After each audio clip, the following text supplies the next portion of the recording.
I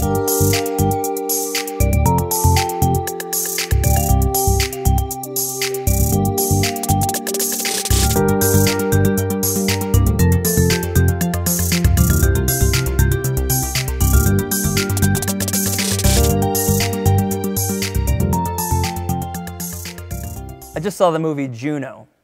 It came out in 2007. Coincidentally, that was the year that I was ordained a priest. I saw it then, and I just saw it recently again. Phenomenal movie. It has at the center of it the story of this teenage girl named Juno who gets pregnant, unexpected pregnancy, while she's in high school, decides to have an abortion, changes her mind, and then the movie tells the story of her carrying this baby to full term and then giving it up for adoption.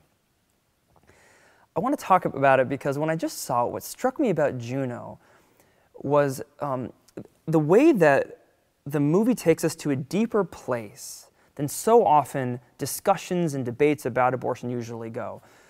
I think most of us are familiar with a lot of the arguments and the emotions around the pro-life versus pro-choice debate. And there's something valuable there.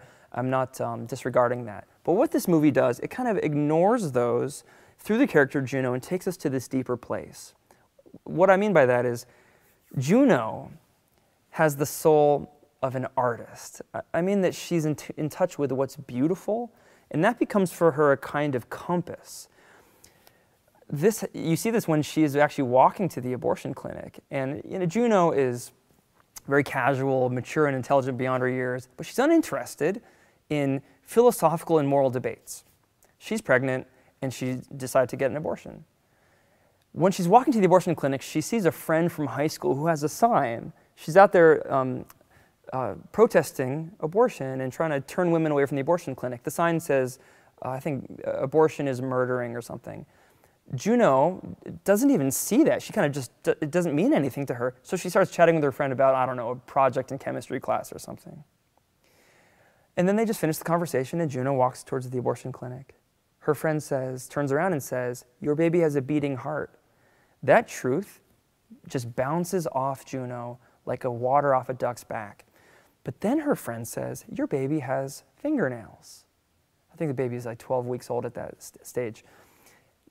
That gets Juno's attention. She cocks her head, she stops, and she's not feeling judged or she's not feeling bad or anything. She's just contemplating a little baby's fingernails. She goes into the abortion clinic, and the whole experience just strikes her as kind of ugly, and then she just gets up and walks out. Later in the movie, that's the time she decides, I'm going to carry this baby to full term and put it up for adoption. And there's a scene later in the movie when you really see that what Juno's main motivation is. It's beauty. She's arguing with Jason Bateman's character. He's the man who's going to adopt her baby once born. They're arguing over what's the best year for rock and roll. I think he thinks it's 1986 or 1991 or whatever. Juno is very adamant. It is 1977, I think is the year that she says. And she has all these reasons why. That's what she's passionate about. That's what she wants to argue about. What's the best year for music and rock and roll? What does that have to do with this heavy, difficult, painful issue of abortion? Beauty. What's beautiful? What is at stake in the question of abortion is beauty.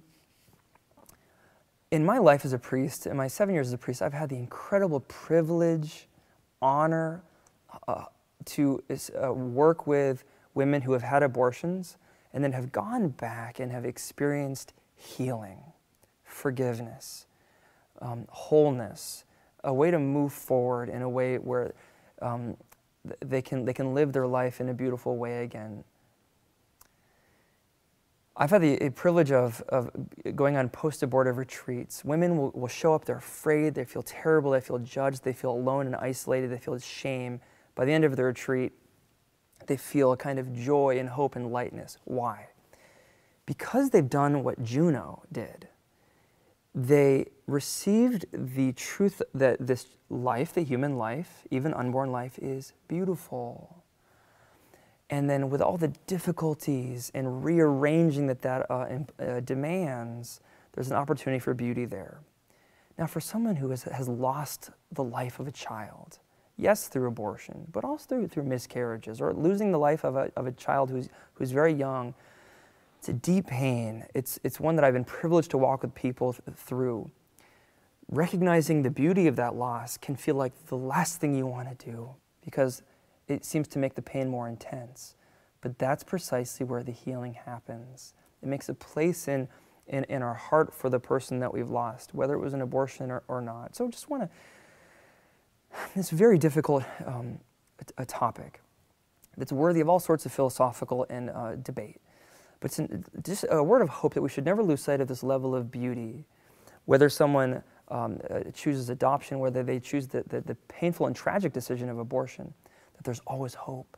There's always hope. And it's precisely in this point of recognizing the beauty of this life. That's where healing happens.